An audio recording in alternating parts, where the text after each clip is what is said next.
Hey everybody, welcome to Passionate About Music Education, and I'm Rachel Hardman.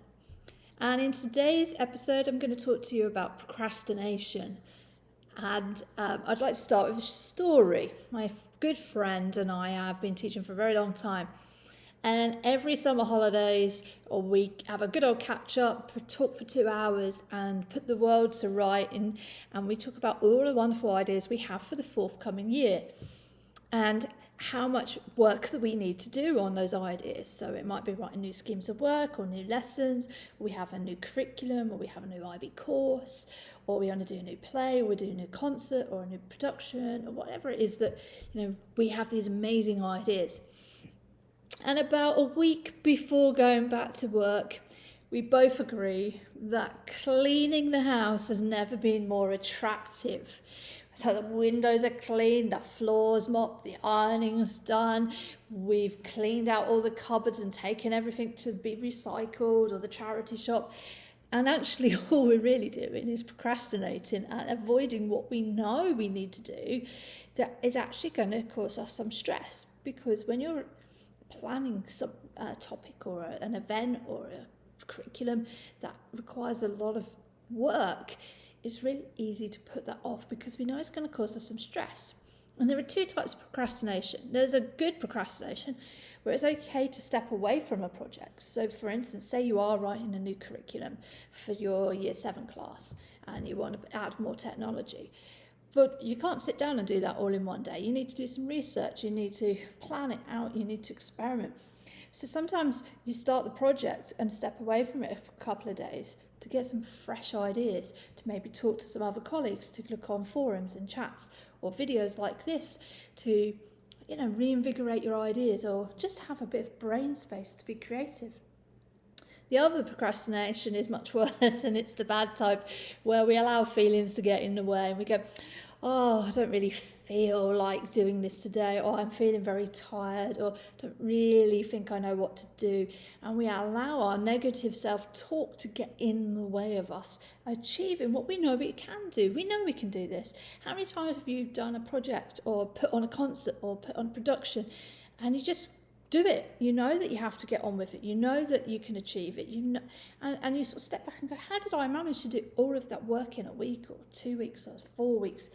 And I think when you review as a teacher what you've achieved in half a term on top of teaching, it's actually quite surprising.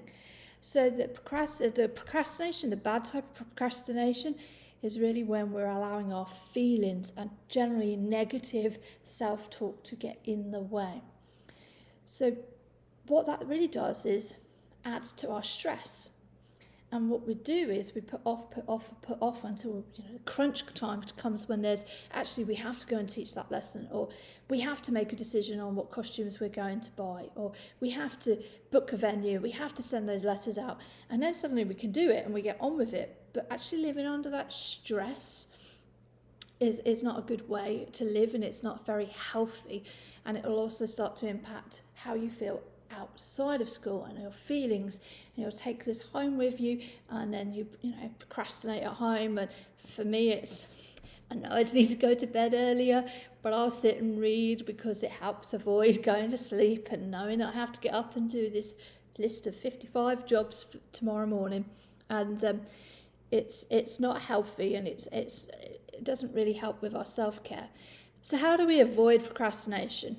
Well, we have to trick our mind into stop having feelings, which sounds a really weird thing to say, but we obviously want to have feelings, but to not allow that negative self-talk to get in the way, to not go, I'm too tired, maybe I'll do it later, maybe I'll watch Netflix and then do it.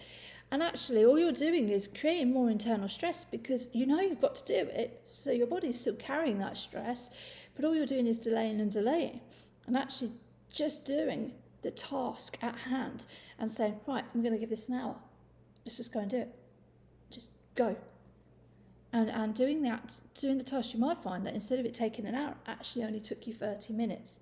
But our brain is very good at procrastinating, protecting us and stopping us from really just getting on with it. It creates this barrier. The other really useful tip is to try and break down a big task into smaller steps. So for instance, if you are planning, a curriculum change for year 7, you may go, right, well, what is the outcome? What am I trying to change? What do I want to change? This is a plan backwards.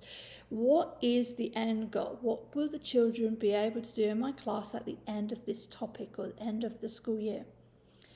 Put that in and then look at, well, what musical elements do I need to teach them? How will they get to, how will they become confident composers or more competent performers? Or, how will they create songs or be more proficient at technology? What steps backwards do I need to do? What are the 5 steps that will get me to the end goal, but that I need to do first? And when you break it down into chunks and small steps, it's much easier to achieve. When you have this huge project and it's brand new and you're not really sure where to start and you're the only music teacher in the building and you haven't got anybody to bounce your ideas off of, then it can be very daunting and it's easy to procrastinate. Or, I'll just do what I did last year, it's easy. And that's not really what you want to do. So take the end goal, what is the outcome, take some small steps backwards. What are my 5 steps that will get me to my end goal? And start with step 1. Break it down into chunks so that you are achieving and you feel that sense of momentum to meet your vision or your goal, whether it's curriculum planning or concert planning or doing a production or improving the instrumental take up in your department. Whatever it is, break it into small chunks. But be careful of procrastination. We all do it. I've got friends at the moment who are already going, oh no, we're going back to school soon. I suppose I ought to really start doing work. And they know that they need to do it. And we all know we need to do it because it takes off some of the stress. But we're already creating that stress and that feeling of anxiety of what's coming next and how busy it's going to be. Because we know we've been there. We've experienced the busyness of a term. So take some of that stress out by not procrastinating. Make a list, write down your ideas, and just do little steps. And be careful of the negative self-talk stopping you from achieving. There's good procrastination, where you take time to reflect, be creative.